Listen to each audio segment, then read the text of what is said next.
Starting with the very first chapter of chemistry of your 10th grade, that is chemical reactions and equations, जिसके लिए आपने बहुत सारी preparations की हैं, जिसके लिए आपने बहुत सारी बॉन्डिंग सीखी है सबने।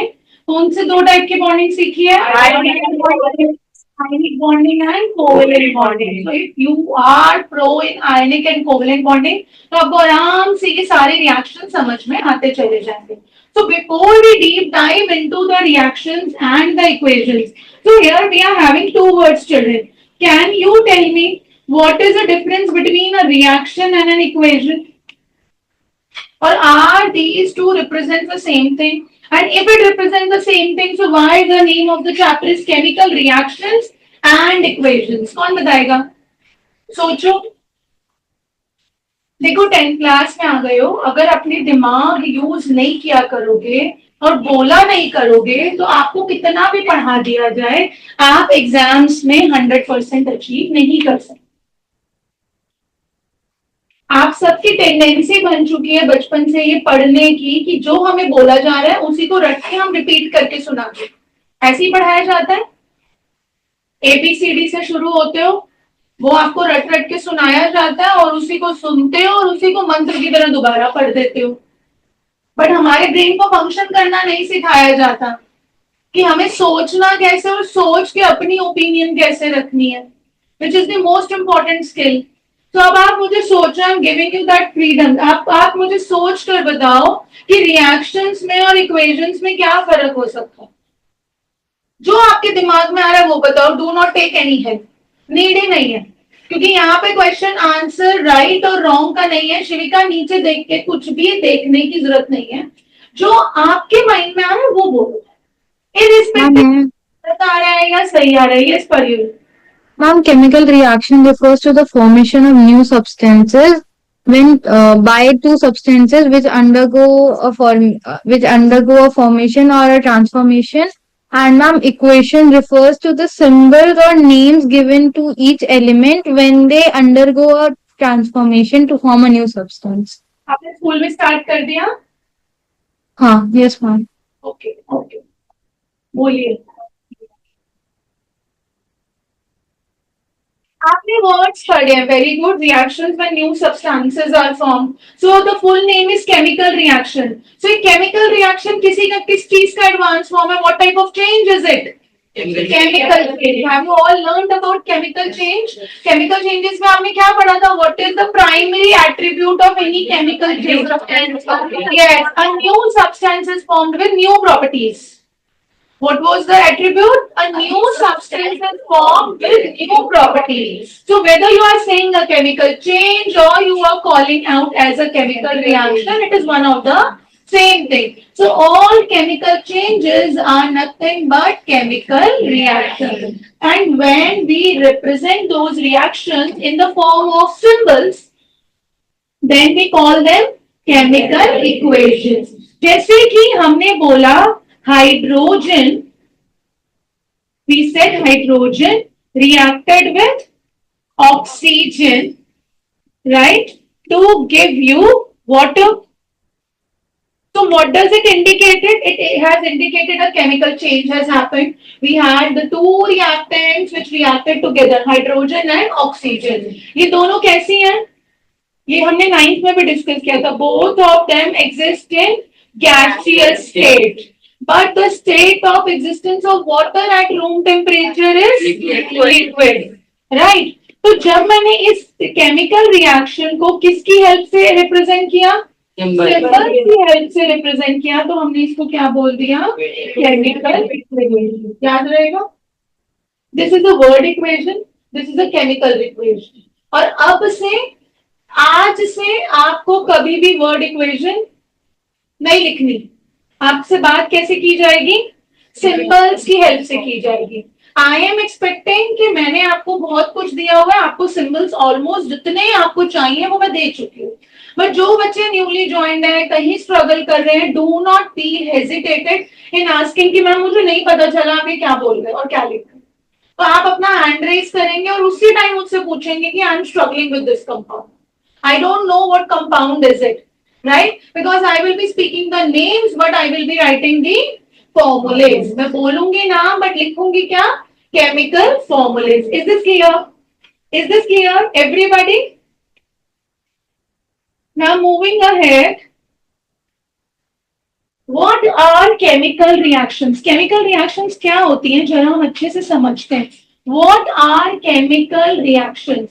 Chemical reactions क्षण सारा है जैसे रेस्पिरेशन, न्यूट्रिशन, ट्रांसपोर्टेशन. तो जिसके पीछे क्षण आता है क्या बताया था? वो सारी क्या होती हैं? प्रोसेसेस होती हैं. तो ये भी क्या लिखा गया है? Chemical reaction. तो क्षण देख के हमें सबसे पहले क्या पता चल रहा है? ये क्या है? एक प्रोसेस. क्या है ये? एक प्रोसेस. और प्रोसेस के बारे में हम क्या जानते हैं? What is steps? Yes, it is a series of steps और अ सीक्वेंस ऑफ स्टेप्स. कोई भी चीज जो वन गो में नहीं होती बट सीक्वेंस ऑफ स्टेप्स में होती है उसको हम क्या बोलते हैं? प्रोसेस. तो हमने अपना इंग्लिश को यूटिलाइज किया अपने साइंस में. तो जो हमने कॉन्सेप्ट सीखा है वो आप हर जगह अप्लाई कर सकते हो बट आपको बेसिक्स पता होने चाहिए. सो केमिकल रिएक्शंस क्या है? सबसे पहले ये बताएंगे. What are chemical reactions? These are the processes. कैसी प्रोसेसेस है जिसमें क्या हो रहा है? केमिकल चेंज हो रहा है. और जब केमिकल चेंज होता है तो क्या होता है? न्यू सब्सटेंस फॉर्म होता है न्यू प्रॉपर्टीज के साथ. तो ये 3 कीवर्ड हो गए, राइट? और 10th के अंदर कीवर्ड्स का मेजर रोल होता है. 8 मार्च को I will be showing the marking scheme जो बोर्ड चेकर्स को प्रोवाइड की जाती है to your teacher, to your parents and to you all, कि आपको पता चले कि कीवर्ड्स क्यों इंपॉर्टेंट होते हैं लिखने, कैसे कीवर्ड्स हमें हेल्प करेंगे हमारे मार्क्स गेन करने में. तो what are the 3 keywords the teacher will be looking for in the definition? First, it is the process. Second, new substance form. Third, with new properties. अगर ये 3 बातें लिखी गई हैं तो आपको मार्क्स मिलेंगे ही मिलेंगे. कोई आपके मार्क्स नहीं डिडक्ट करेगा. ठीक है. अब ये प्रोसेस है तो ये स्टेप्स में होगी. ये प्रोसेस है तो ये क्या होंगी? स्टेप्स में. तो स्टेप समझ लें कि एक केमिकल रिएक्शन कैसे होता है. How does a chemical reaction takes place? First of all what will happen? The rearrangement of atoms. सबसे पहले क्या होगा बच्चा? Rearrangement of atoms. एटम्स क्या करेंगे? रीअरेंज. जैसे कि अभी हमने एग्जांपल पढ़ा था. किसका पढ़ा था? हम छोटे से एग्जांपल से स्टार्ट करेंगे, कॉम्प्लेक्स नहीं करवाऊंगी जिससे आप कंफ्यूज नहीं हो. ठीक है. हमने एक बेसिक से एग्जांपल पढ़ा केमिकल चेंज का जिसमें 2 गैसेस केमिकली कंबाइन कर रही हैं और एक new substance that is water is being form during this chemical change. ठीक है. तो सबसे पहले क्या होगा? अब आप पहले मुझे देख के बताओ. Hydrogen and oxygen both are molecules and both are covalent compounds or electrovalent compounds? Covalent. कैसे बताया?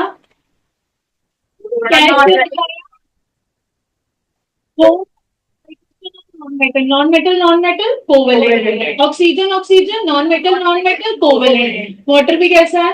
कोवेलेंट. तो अब ये क्या होगा? ये अपने एटम्स में स्प्लिट हो जाएगा. जब ये आपस में एक दूसरे के साथ आएंगे तो ये किसमें स्प्लिट हो जाएंगे? एटम्स में. और स्प्लिट होते ही क्या होना शुरू हो जाएगा? रीअरेंजमेंट. रीअरेंजमेंट का क्या मतलब है? कि इधर जाएगा और अब दूसरा उधर जाएगा. तो ये एक दूसरे के साथ जुड़ने की कोशिश करेंगे. क्या करेंगे?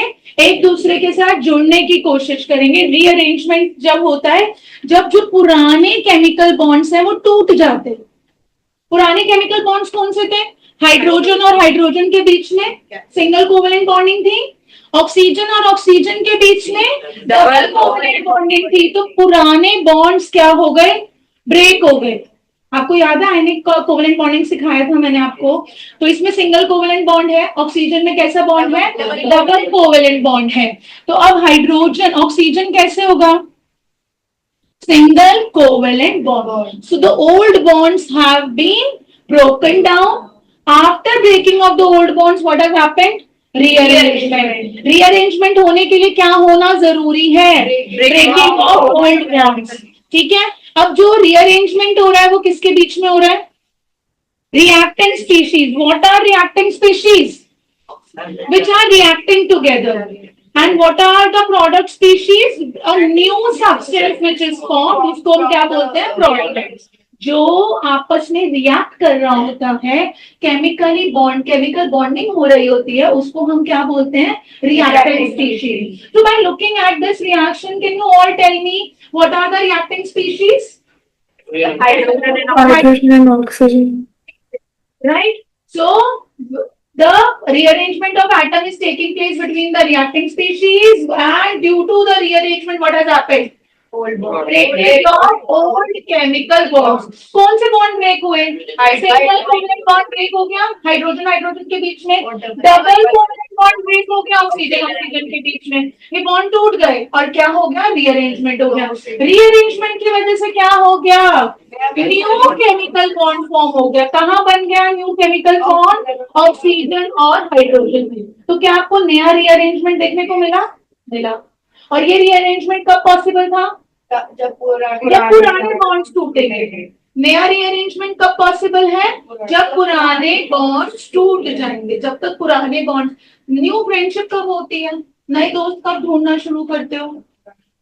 जब पुराने कोई प्रिविलेज नहीं दे रहे या इम्पोर्टेंस नहीं दे रहे, तो नए दोस्तों की तरफ चलना शुरू कर देते हो. ऐसे ही होता है. ऐसे ही होता है ना. तभी हम न्यू फ्रेंड्स, कॉलेज में जाओगे तो न्यू फ्रेंड्स बनाओगे, न्यू कोचिंग्स में जाओगे तो न्यू फ्रेंड्स बनाओगे. तो जब न्यू बनने लगते हैं तो पिछले क्या होता है? कई बारी छूट जाते हैं. तो रीअरेंजमेंट हुआ, ओल्ड बॉन्ड क्या हो गए? ब्रेक हो गए. तो इन बॉन्ड्स को किस से कंपेयर करना चाहिए? हमेशा फ्रेंडशिप से कंपेयर करना चाहिए. ठीक है. तो ओल्ड बॉन्ड्स क्या हो गए बच्चा? ब्रेक. अब ब्रेक क्यों हुआ है? क्योंकि ऊपर क्या हो रहा था? रीअरेंजमेंट. रीअरेंजमेंट करते करते करते करते सारे रिएक्टिंग स्पीशीज ने क्या कर दिया? अपने पुराने केमिकल बॉन्ड्स को ब्रेक कर दिया. तो जब उन्होंने पुराने केमिकल बॉन्ड्स को ब्रेक कर दिया तो उन्होंने क्या बनाना शुरू कर दिया? New chemical bonds. ये स्लाइड किस किस को समझ आ गई है? पक्का से. जबरदस्ती मुझे प्लीज करने के लिए हाथ खड़े मत करना. मुझे प्लीज करने की एक अपॉर्चुनिटी मिलेगी जब मैं टेस्ट लूंगी. अगर कोई चीज आपको, अभी हम बिल्कुल स्टार्टिंग में, बिल्कुल बिगनिंग में, कोई भी चीज आपको बॉदर करेगी तो वो चीज आपको मुझसे पूछनी ही पूछनी है. Is this clear? तो हमने क्या सीखा इस स्लाइड में? What have we learned? What have we learned children? Chemical reaction क्या है? ये प्रोसेस.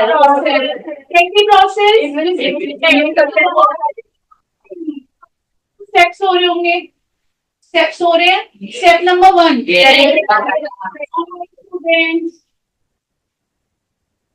तुम लोग कोई मेरे स्टेप चिल्ड्रन थोड़ी हो. जैसे ये है वैसे तुम हो. तो फटाफट से अनम्यूट करके आंसर किया करो. चलो बोलो. What is the first step? Rearrangement of atoms. क्या हो गया? Breaking of bonds. Bonds, chemical bonds.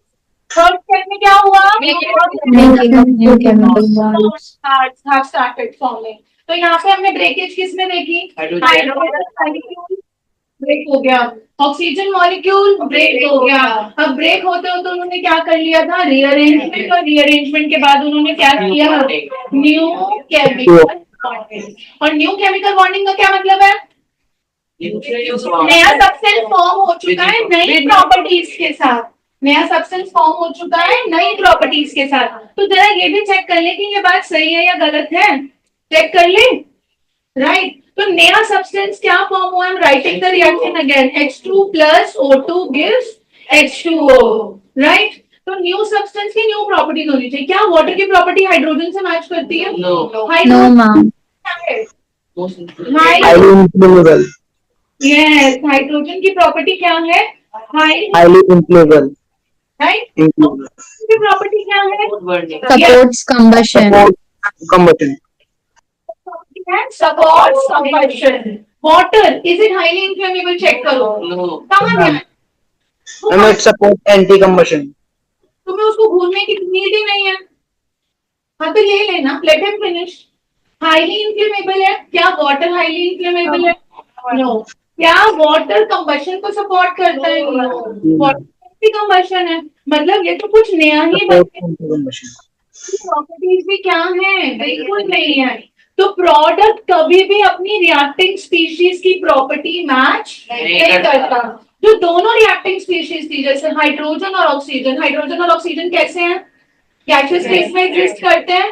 क्या वाटर आपको रूम टेम्परेचर पे गैसियस स्टेट में मिलेगा? नो। किस स्टेट में मिलेगा? लिक्विड स्टेट में मिलेगा। Got it? Now you have your handbooks. Please open it. Keep pencils in your hand, like we used to do last year. So whatever extra inputs I am giving you, please do it there itself. And online students थोड़ा सा wait करना पड़ेगा, वो 2 books का wait चल रहा है, वैसे ही डिस्पैच कर दूंगी जैसे ही मेरे पास आ जाएंगी। ठीक है बच्चे, तब तक तुम लोग लिख लो, स्क्रीनशॉट लेकर रख लो, वैसे मैं बोर्ड शेयर कर देती हूँ। ऊपर लिखेंगे बेटा, यहाँ पर।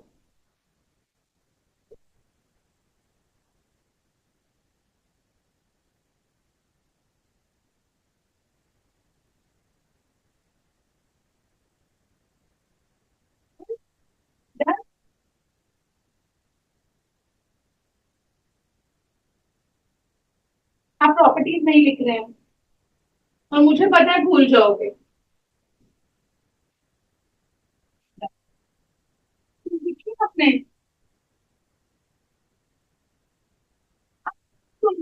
ये लिखी आपने प्रॉपर्टीज? देखिए, फिजिकल स्टेट्स लिख ली, हाइड्रोजन और ऑक्सीजन की गैसेस होती है।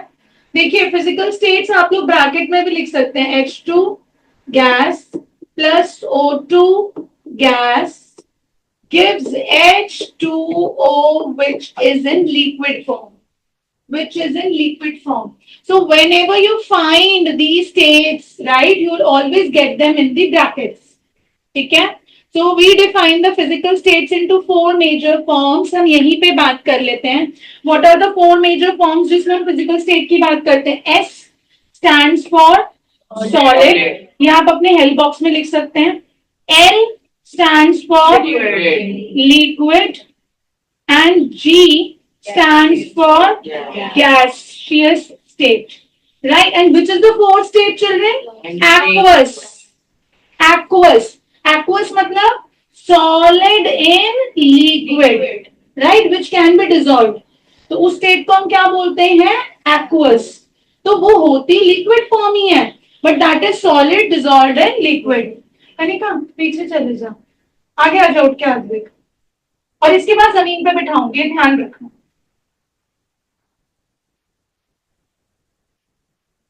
तो भी आप जाओ पीछे, कनिका को यहाँ बैठने दो। हाँ, इसको दिखेगा नहीं क्योंकि आदमी टॉल है। थैंक यू बेटा। Shall we move ahead? Are we done? Everybody?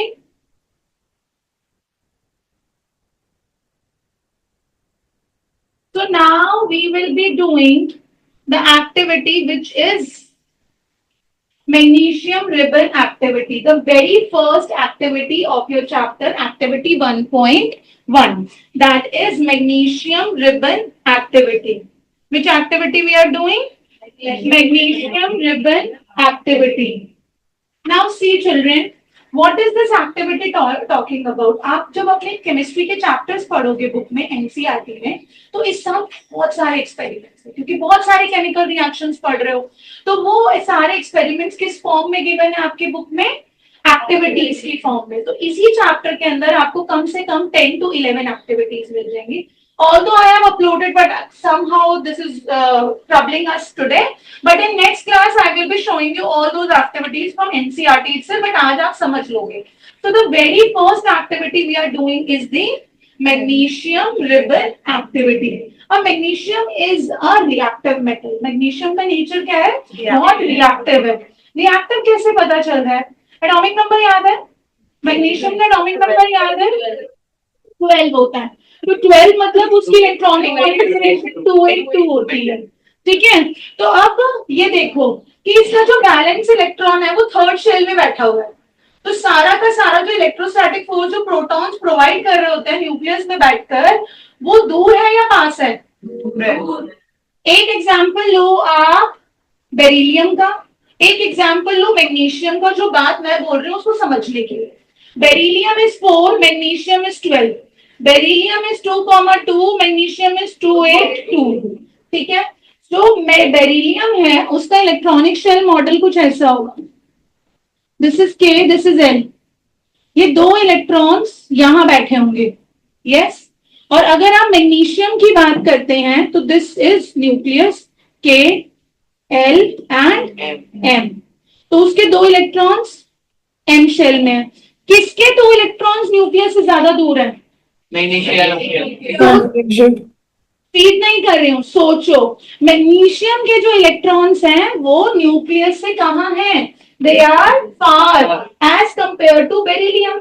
अब किसके लिए ये इजी हो जाएगा अपने इलेक्ट्रॉन्स को डोनेट करना, बेरिलियम या मैग्नीशियम? क्यों बोल रही हूँ मैग्नीशियम? सोचो, Force of attraction is weaker. आपने क्या कंपेयर किया दोनों में? Electrostatic force of attraction. Magnesium के 2 valence electrons less electrostatic force of attraction को एक्सपीरियंस करेंगे। क्यों? क्योंकि इसके 2 इलेक्ट्रॉन्स कहाँ हैं? न्यूक्लियस से दूर हैं। और बेरिलियम के जो 2 इलेक्ट्रॉन्स हैं वो न्यूक्लियस के कंपैरेटिवली पास है। तो उसके पास क्या ज्यादा होगा? Electrostatic force of attraction. So comparatively magnesium के पास ज्यादा कैपेसिटी होगी। ज्यादा मतलब ज्यादा क्वर्कीनेस होगी। क्वर्कीनेस का क्या मतलब है? वो फटाक से अपने 2 इलेक्ट्रॉन्स को डोनेट कर देगा। बट बेरिलियम को कर तो वो भी देगा, बट वो थोड़ा सा डिफिकल्टी के साथ करेगा। तो among the 2 which one is more reactive? Tell me now. क्यों बोल रहे हो? Magnesium. यस, क्योंकि वो इजीली अपने वैलेंस इलेक्ट्रॉन्स को डोनेट कर देना। आप खो जाते हो बीच में, दिखता है मुझे, शक्ल से पता चलता है, राइट? क्योंकि वो अपने 2 वैलेंस इलेक्ट्रॉन्स को क्या करता है? डोनेट कर देता है और जल्दी से कर देगा। तो इसीलिए मैग्नीशियम कैसा है? Highly reactive. अब हाईली रिएक्टिव का क्या मतलब है? हम सुन लेते हैं और हम पीछे पीछे बोलना शुरू कर देते हैं, बट हमें एक्चुअल में नहीं पता चल रहा होता कि हाईली रिएक्टिव का मतलब क्या होता है। हाईली रिएक्टिव का मतलब होता है कि ये वाला मेटल जो है, मेटल है, ये तो पता है सबको, अच्छे से पता है ना? कोई कंफ्यूजन तो नहीं है? ठीक है, ये मेटल है, ये हमें पता है। अब हम ये समझ रहे हैं कि हाईली रिएक्टिव क्यों है, थोड़ा सा हमने समझा। अब हाईली रिएक्टिव है तो इसका बिहेवियर कैसा होगा? ये वो बच्चा है क्लास का जो सबसे फटाफट से फ्रेंडशिप करे, उसको फ्रेंड्स बनाने में डिफिकल्टी नहीं होती। तो ये बच्चा कैसा होगा? एक्सट्रोवर्ट पर्सनालिटी का होगा या इंट्रोवर्ट होगा? एक्सट्रोवर्ट, जो सबसे बात कर ले, सबसे फ्रेंडशिप कर ले। तो magnesium is in highly reactive metal. तो इसके आसपास कोई और एटम आएगा तो ये क्या करेगा? फटाफट से रिएक्ट कर लेगा। ठीक है, अब इसके बिहेवियर की वजह से अगर हम मैग्नीशियम रिबन लेते हैं, सारे मेटल्स एंड मोस्टली मेटल्स किस कलर के होते हैं? Silvery white. किस कलर के होते हैं? Silvery white. Same for magnesium. अब मैग्नीशियम रिबन हमने थोड़ी देर के लिए बाहर छोड़ दिया, ये रिएक्टिव था। एटमॉस्फेरिक एयर में से इसने किसको पकड़ लिया? ऑक्सीजन को। तो इसने एक व्हाइटिश लेयर अपने ऊपर डिपॉजिट कर ली, और वो लेयर किसकी थी? यस, वो लेयर किसकी थी? Magnesium oxide. अब मैग्नीशियम ऑक्साइड अपने आप में बहुत स्टेबल कंपाउंड है। बताओ क्यों? बॉन्डिंग पड़ी है, क्योंकि आयनिक कंपाउंड है। मैग्नीशियम ऑक्साइड क्या बनेगा? MgO। मैग्नीशियम क्या है? मेटल। ऑक्सीजन क्या है? Non metal. तो ये कैसा कंपाउंड है?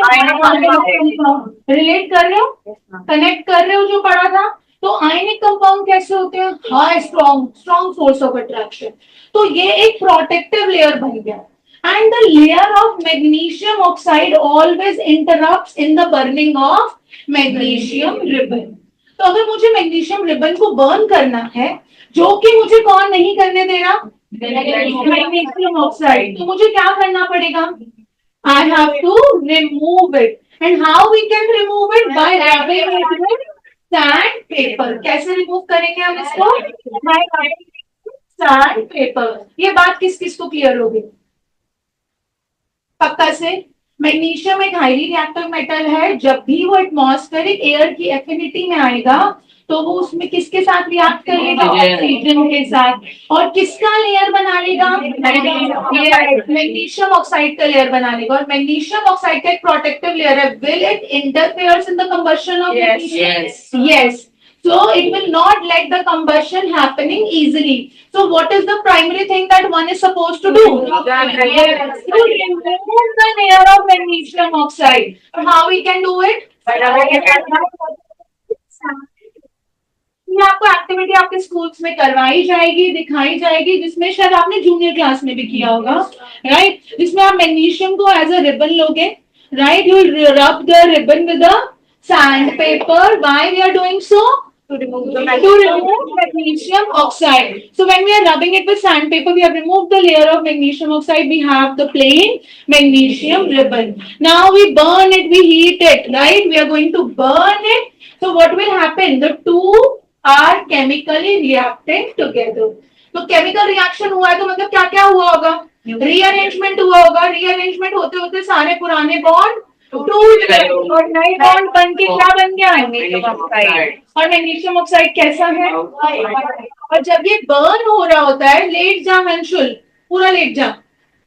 जब ये बर्न हो रहा होता है, राइट, तो फ्लेम कैसी आती है? dazzling flame. Flame कैसी आती है? Bright dazzling flame. You will not get a blue flame. You will not get a yellow flame. Blue flame, yellow flame तो you are aware of.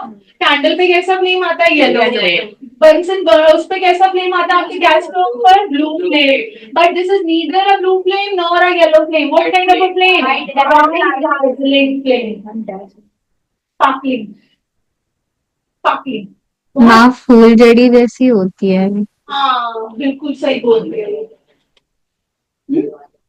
हाँ हाँ ये होते हैं बेटा. 8th में भी था, if I am not wrong.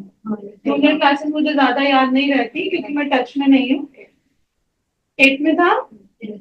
So have you understood the activity completely? The first activity we did, that is on magnesium ribbon, right? What kind of a metal magnesium is? Highly reactive. Highly reactive. Due to its high reactivity, it has a tendency to react with atmospheric oxygen. And upon reacting with atmospheric yes, oxygen, what it does it form? So how does magnesium oxide interferes with the magnesium metal? In its combustion process, वो उसको burn नहीं होने देता. So before letting it undergo combustion, what one supposed to do? What are the two key observations from this activity, children? Yes, white dazzling flame and formation of huh? No, this is not the observation. This is not the observation. Magnesium highly reactive है, वो हम उसके shell से पढ़ते हैं. Is this clear, children? Everyone? Okay, now moving ahead.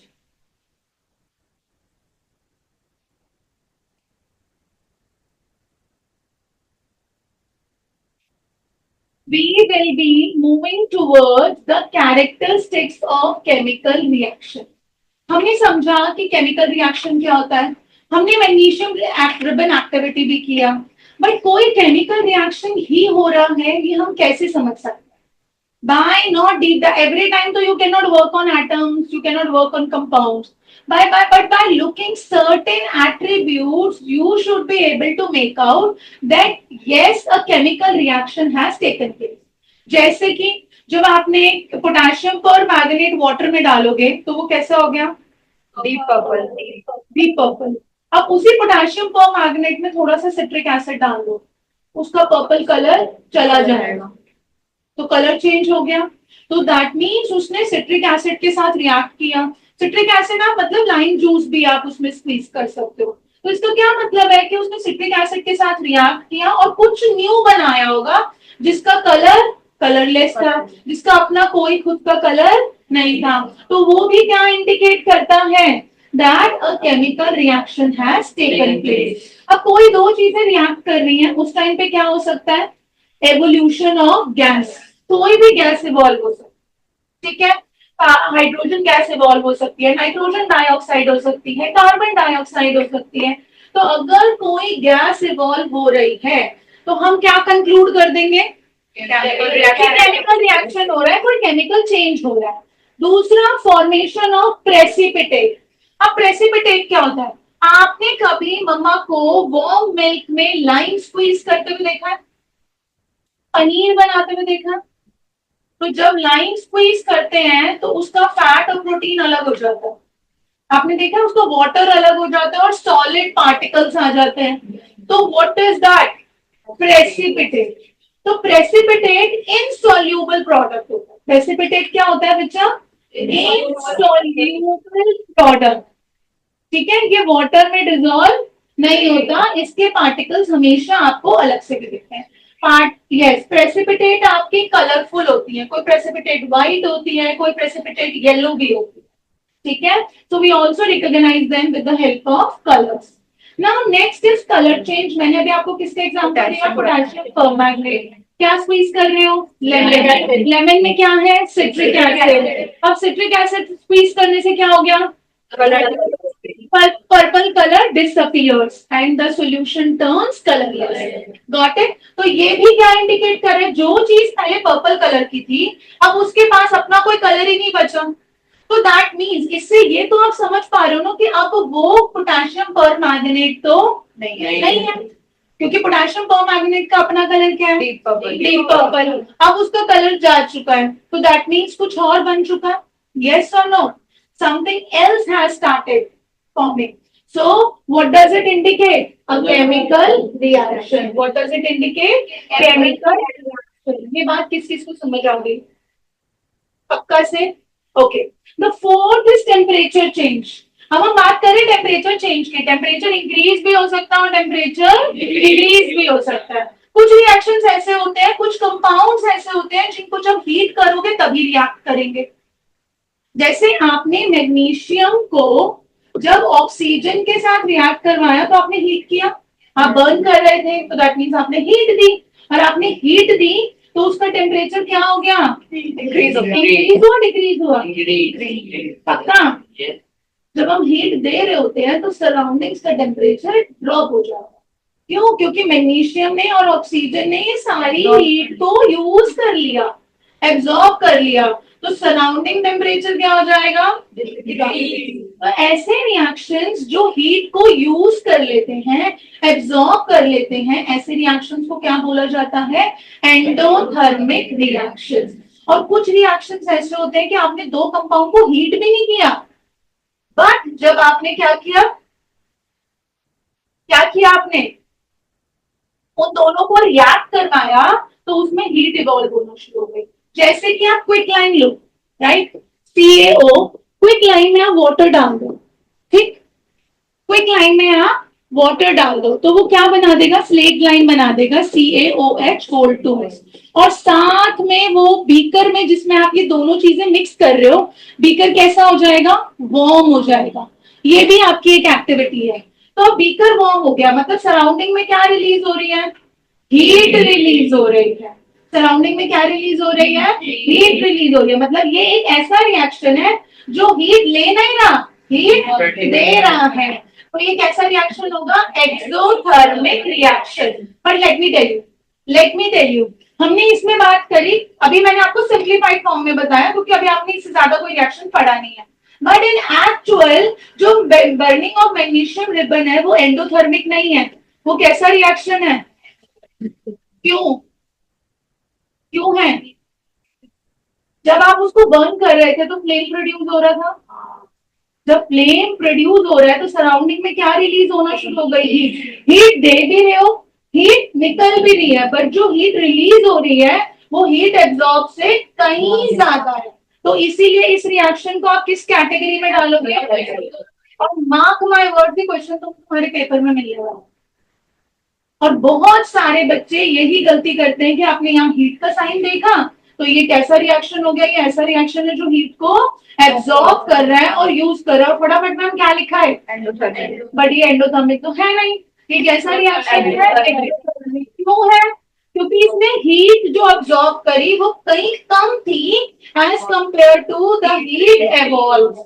तो ये कैसा रिएक्शन हो गया? Exothermic reaction. ये बात समझ में आ रही है एवरीवन? ऑलराइट। तो टेम्परेचर चेंज भी हम ये सारे एट्रीब्यूट्स वन बाय वन पढ़ेंगे in detail along with the reactions. And the last one is state change. State change तो सब पढ़ के आ रहे हो 9th में. Solid to liquid, liquid to gas, ठीक है, gas back to liquid and liquid back to solid and solid to gas and gas to solid, सब कुछ पढ़ा हुआ है, ठीक है. बट उन चेंजेस को हम हमेशा क्या बोलते थे, क्या बोलते थे? Physical changes. Chemical changes. तो हम क्यों कह रहे हैं कि भाई स्टेट चेंज होने पर एक केमिकल चेंज है. तो स्टेट चेंज की जब बात करोगे, ये वाला एट्रीब्यूट अकेला डिसाइड नहीं करता कि कोई जो चेंज हो रहा है वो केमिकल चेंज.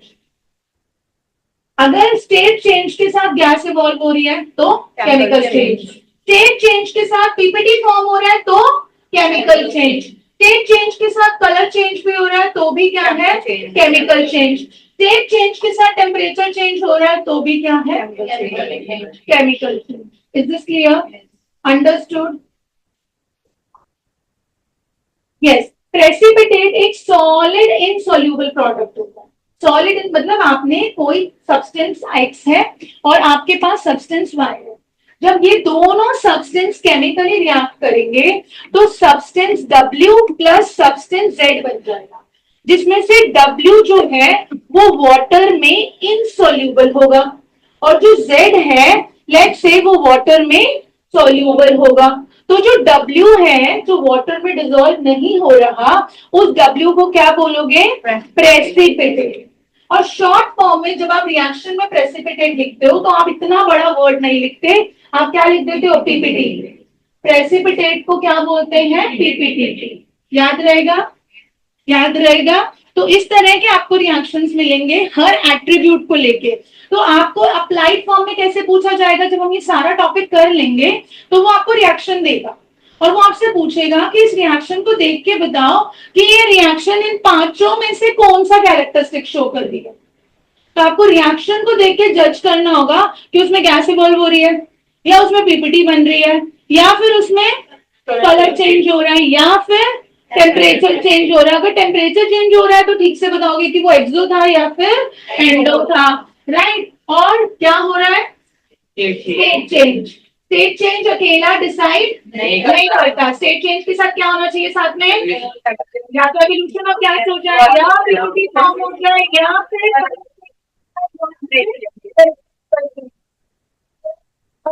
आगे चले. Giving you 5 minutes to go through what is there in your handbooks. Please कर दो.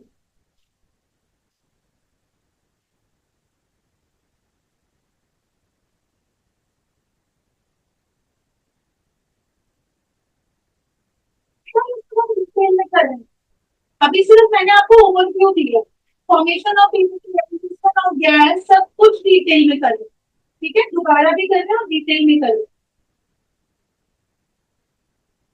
कुछ डाउट रहता है shall we start? Shall we start? So the first attribute which decides whether a chemical change has happened or not is the evolution of gas.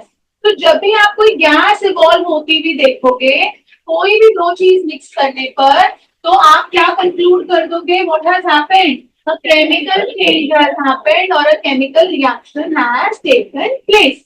Now see children, in evolution of gas, the very first example, this is the activity of your NCERT, in which you are taking the zinc granules. Granules क्या होते हैं, छोटे छोटे जैसे rice grains होते हैं, right, जैसे आपके सॉल्ट ग्रेन्स होते हैं. यस, सॉल्ट और क्रिस्टल्स. ग्रानुल्स मतलब जितना पल्सेस ग्रेन्स होते हैं, ग्रानुल्स होते हैं. तो जिंक ग्रानुल्स को आप किसमें डाल रहे हो, H2SO4. What is H2SO4? अब एक बात समझो, 9th क्लास में मैंने आपको इंट्रोड्यूस करवा दिया था कि we have 3 mineral acids. What are the 3 mineral acids? H2SO4 sulphuric acid, HCl, HNO3 nitric acid. ये mineral acid they are superly strong. ये सारे एसिड्स बहुत स्ट्रॉन्ग होते हैं. तो कभी भी आप इनको प्योर या इनकी कॉन्सेंट्रेटेड फॉर्म में यूज नहीं कर सकते हो, राइट. अगर करेंगे तो बर्न हो जाएंगे. जितने एसिड अटैक्स होते हैं, सुना है आपने एसिड अटैक्स के बारे में, राइट. तो वो एसिड अटैक्स इन्हीं की वजह से. एसिड अटैक मतलब somebody has flown these mineral acids on the skin of a body. So this is highly dangerous. So one should be very careful while handling these. तो आप सोचो कि जो इतना ज्यादा कोरोसिव होता है, आप उसको डायरेक्टली कभी भी यूज नहीं कर सकते हो. जब आप उसको डायरेक्टली यूज नहीं करते हो, तो आप उसको हमेशा उसकी कौन सी फॉर्म में यूज करते हो? What is the liquid and aqueous?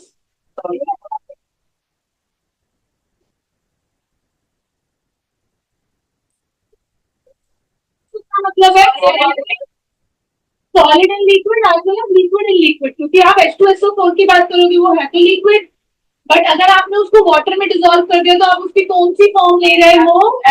कौन सी फॉर्म ले रहे हो? कौन सी फॉर्म ले रहे हो? तो जब भी आपने कोई आंसर, आपने अगर उसके ब्रैकेट में एक्वस नहीं लिखा तो आपके मार्क्स क्या हो जाएंगे? अब रिएक्शन की जब चेकिंग होती है, ये सुन लो, आधी नहीं होती, या पूरा सही या फिर पूरा गलत. अगर आपका कोई कंपाउंड, जैसे बहुत सारे बच्चे फॉर्मेशन में गलत कर देते हैं, कंपाउंड का फॉर्मूला गलत कर देते हैं, सही थी चार्ट, आपका मीनिंग सही था बट बाई चांस फॉर्मूला गलत हो गया, तो उस रिएक्शन में कितने मिलेंगे? तो बहुत केयरफुली प्रैक्टिस करना है. तो जिंक ग्रैन्यूल्स को हमने किसमें ऐड किया? Solution of sulphuric acid. और एसिड के लिए हम एक्वस के साथ और कौन सी फॉर्म लिखते हैं? डाइल्यूट. क्या लिख सकते हो आप ब्रैकेट में? Dilute. Whenever acids are added dropwise into the water, they come into which form? Form. जब आपने जिंक ग्रैन्यूल्स को dilute form of sulphuric acid में डाला, तो what has happened? Chemical reaction के स्टेप्स याद करो.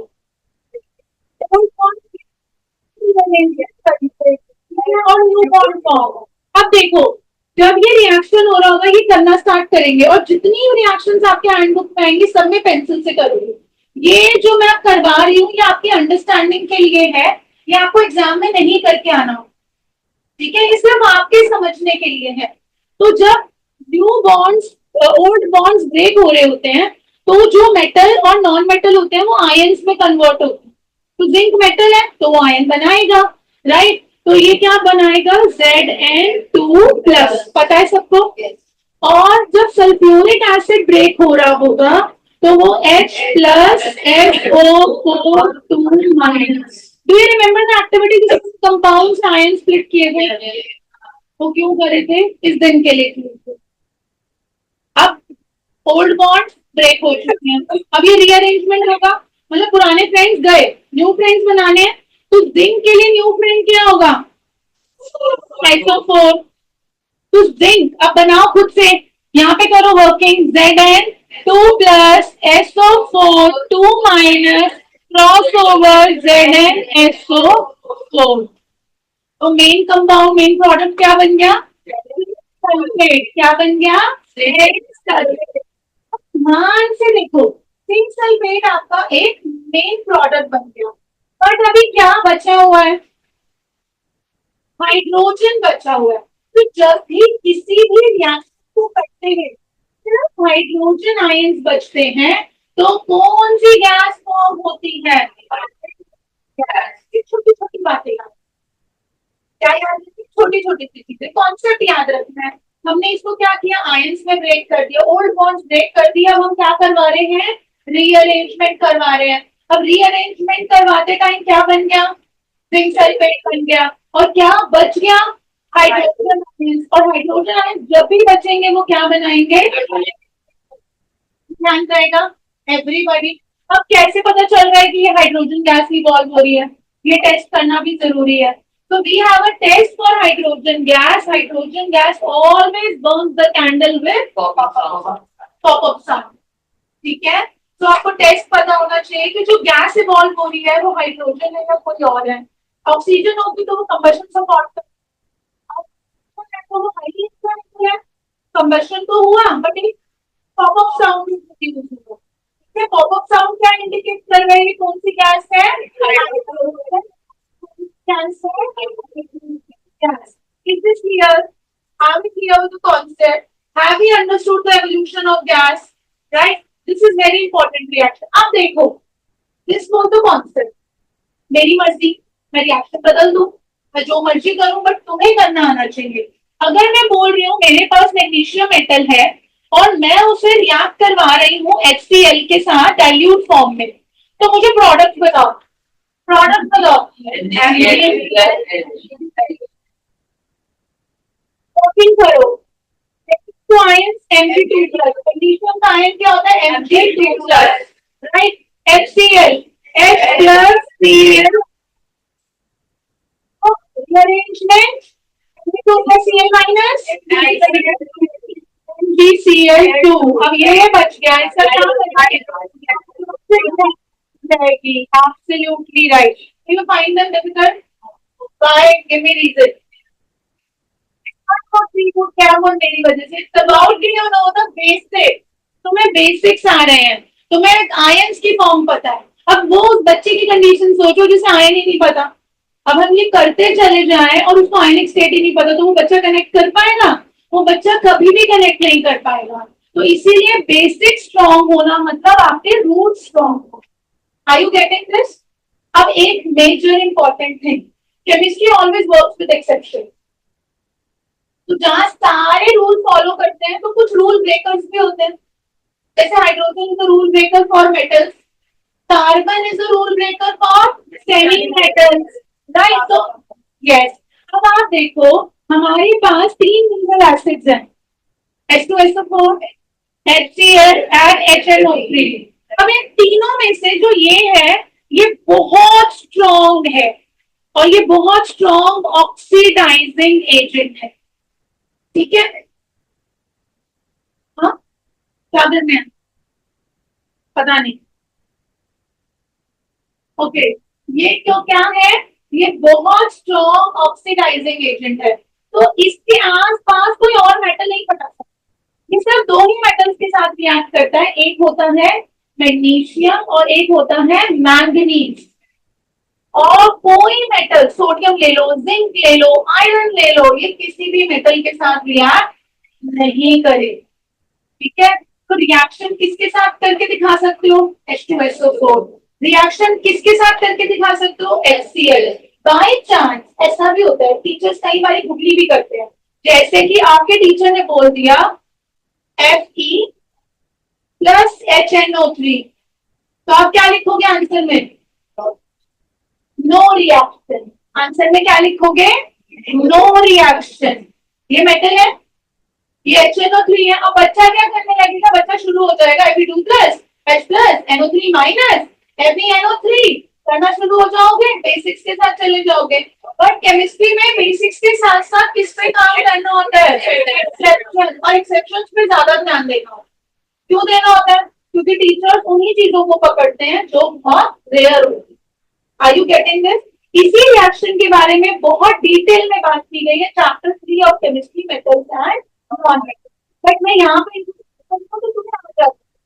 अब ये समझो, अगर मैंने आपको दे दिया Na प्लस H2SO4, प्रोडक्ट्स बताओ चलो।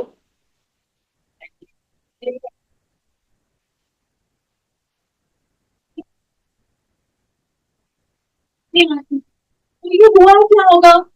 आयंस में ब्रेक हुए होंगे, H plus SO4 2 minus, ions में ब्रेक हुए होंगे, रीअरेंजमेंट हुआ भैया, भाग गया किसके पास?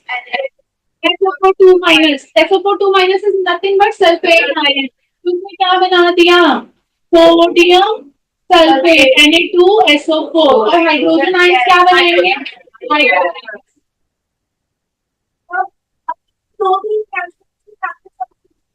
जल्दी से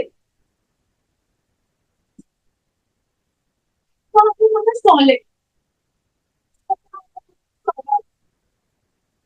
मतलब गैस क्या बताई जाती है? सिलिकल स्लेट। यस, जल्दी से प्रैक्टिस कर लो।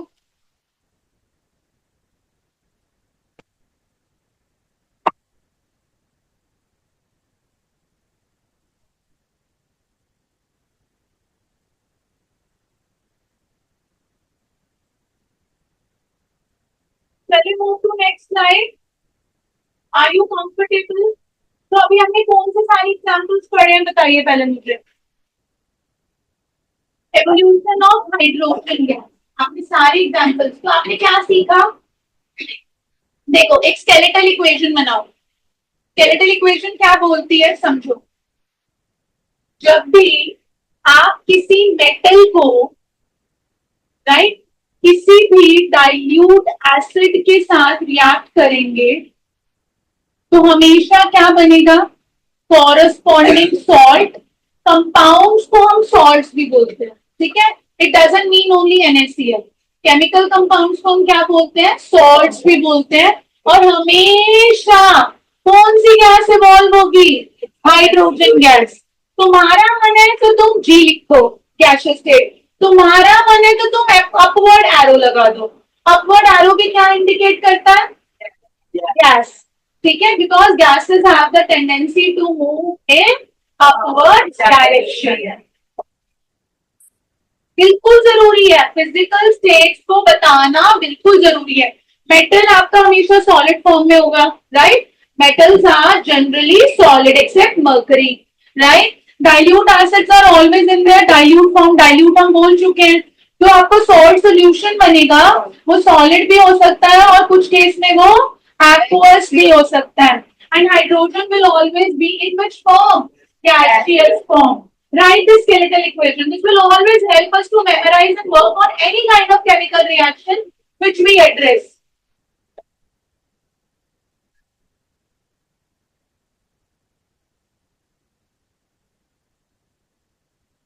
Solid.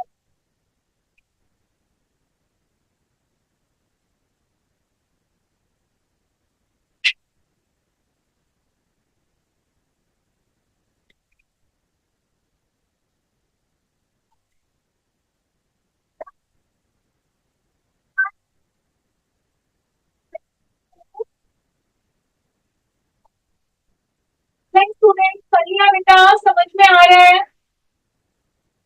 Yes, ma'am. Yes, sure.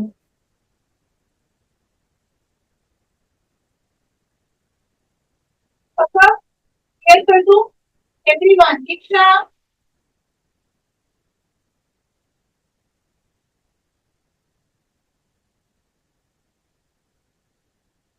now we will be learning about the evolution of gas, right? जब हम evolution of gas कर रहे हैं with respect to this slide will tell you the evolution of which gas? Oxide gas. तो वो कौन गया? Mouth.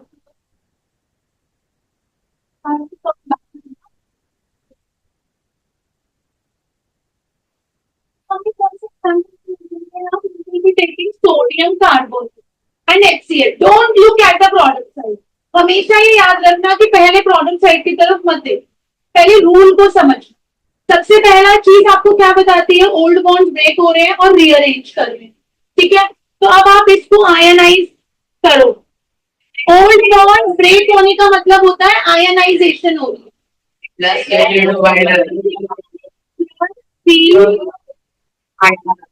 ठीक है? अब मुझे बोलने देना, इनको भी सुनाई दे जाए। And this will be split into H plus Cl minus. अब क्या होगा? Rearrangement of atoms. तो न्यू फ्रेंडशिप हो रही है। ये फ्रेंडशिप किसके साथ होगी? Cl के साथ, ठीक है? सोडियम की एफिनिटी, एफिनिटी मतलब love. Sodium shows more of affinity और love towards chloride ion, right? तो उसने क्या बना दिया? Na plus Cl minus NaCl।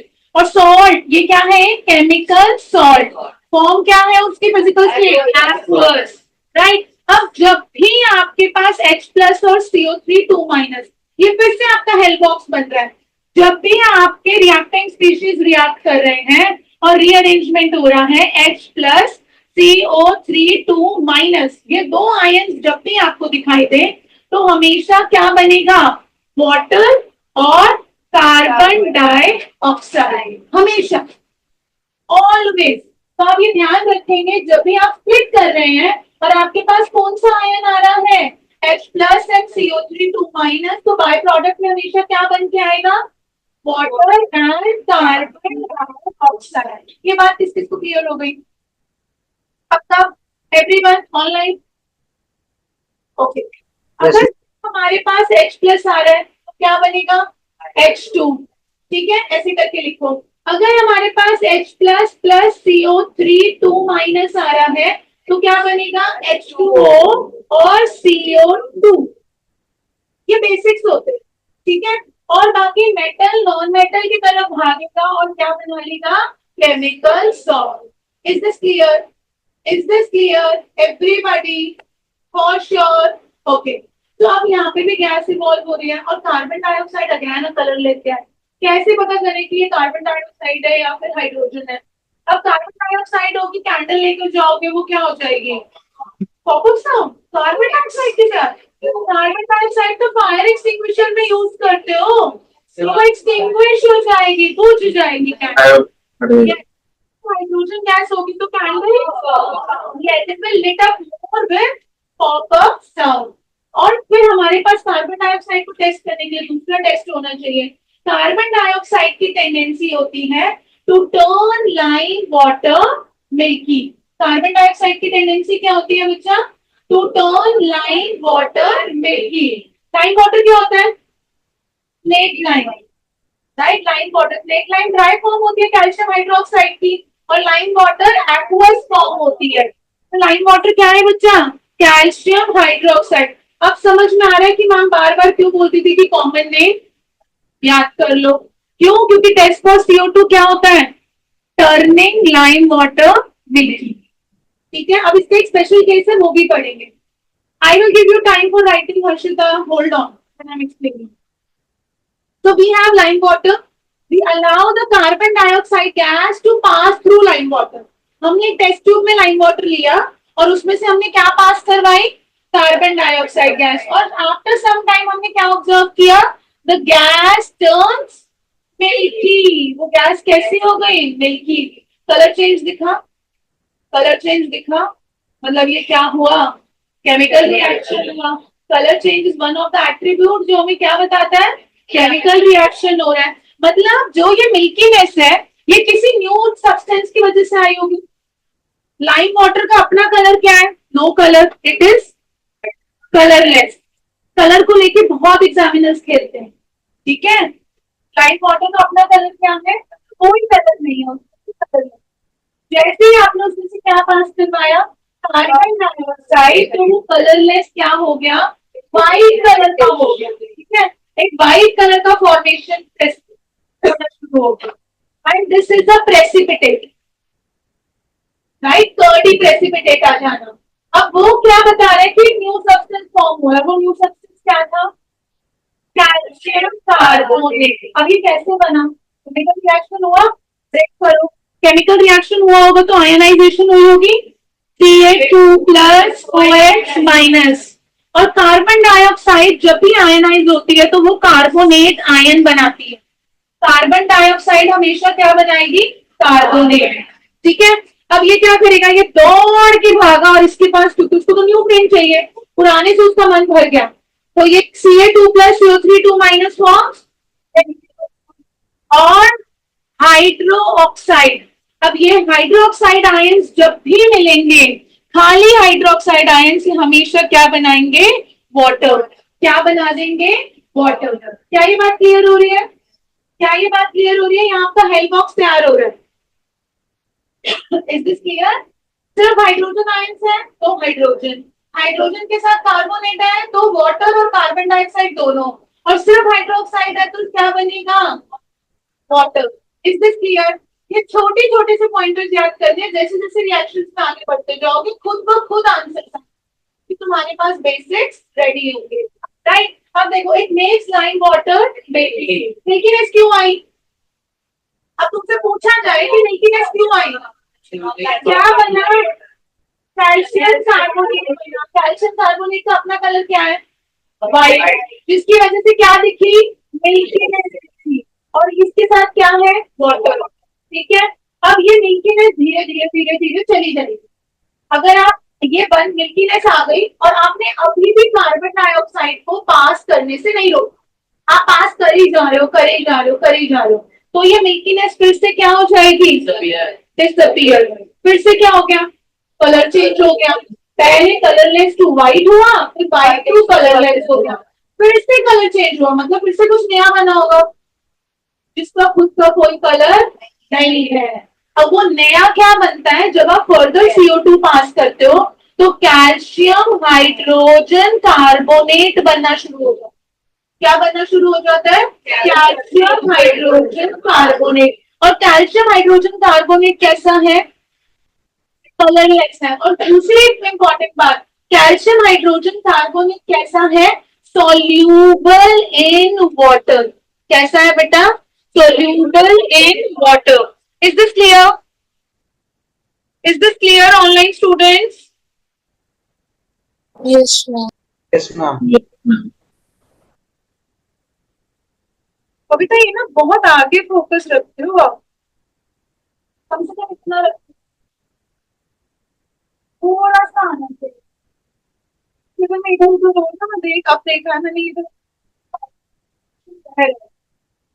ठीक है, इज दिस क्लियर? दोबारा से एक बार रिकैप करें। ठीक है, अभी हमने इसमें क्या पढ़ा? हमने एवोल्यूशन ऑफ गैस किया। इसके बाद में रोक रही हूँ, आप सारी चीजें रिपीट कर रही हूँ। हमने एवोल्यूशन ऑफ गैस पढ़ा। फर्स्ट केस में हमने क्या पढ़ा? Evolution of hydrogen gas. Second example हम किसका पढ़ रहे हैं? Evolution of carbon dioxide.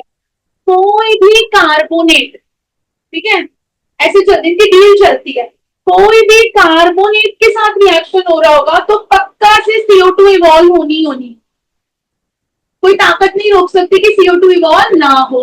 दूसरा, अगर कोई कार्बोनेट आयन है तो वो हमेशा क्या बना, कौन सी गैस इवॉल्व कर देगा? Carbon dioxide gas. और अगर कार्बन डाइऑक्साइड के साथ कोई भी सब्सटेंस रिएक्ट करता है तो वो कॉरेस्पॉन्डिंग क्या बनाएगा? कार्बोनेट बनाएगा। उल्टा हो गया ना?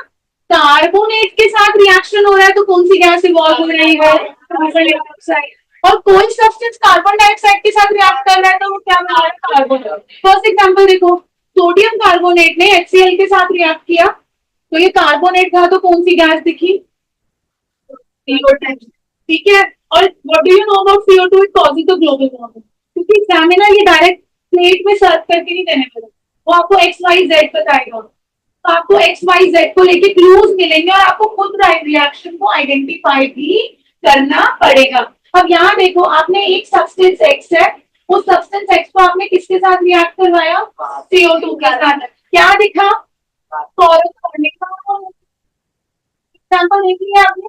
जब कार्बोनेट डिकम्पोज हो रहा है, स्प्लिट कर रहा है, तो वो कौन सी गैस बना रहा है? CO2।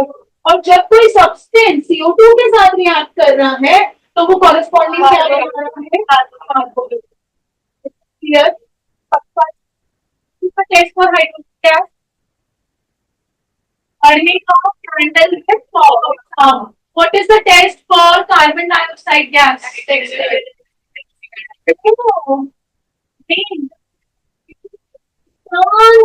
Line water milky. CO2 के लिए आपको हमेशा क्या टेस्ट करना है? Turning lime water milky. क्यों नहीं कर सकते हम एक्सटिंग्विशर्स वाला? क्योंकि नाइट्रोजन गैस भी एक्सटिंग्विश करती है। नाइट्रोजन गैस ऑक्सीजन की सप्लाई को इंटरप्ट कर देगी, तो जब ऑक्सीजन की सप्लाई ब्रेक कर देगी तो बर्निंग नहीं हो सकती। जब बर्निंग नहीं हो सकती तो हमें कैसे पता चला कि वो CO2 है या फिर N2? तो अभी भी हम हमारी क्वेरी रह गई। तो CO2 वाला टेस्ट और कोई गैस नहीं दिखाती। Which test? Turning lime water milky. और why does the lime water turns milky upon passing carbon dioxide gas? Due to the formation of carbonate. Carbonate, calcium carbonate किस कलर का होता है? क्या ये वाटर में सोल्यूबल होता है या इनसोल्यूबल होता है? क्या बोला मैंने अभी? White cavity. क्या बनाता है? सोल्यूबल होता है, इनसोल्यूबल होता है? ठीक है, अब तुम पास करे जा रहे हो। व्हाइट आ गया, मिल्कीनेस आ गई, फिर भी तुम पास करे जा रहे हो तो क्या हो जाएगा? फिर से कलर लेते हो। क्यों हो रहा है? क्या बन गया? Calcium hydrogen carbonate. क्या बन गया? Calcium hydrogen. Have it clear? Please reflect back. You have 10 minutes. Please write down everything.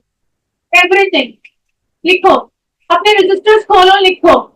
जब तक लिख के प्रैक्टिस नहीं करते तब तक काम नहीं होता। Same for online, same for offline.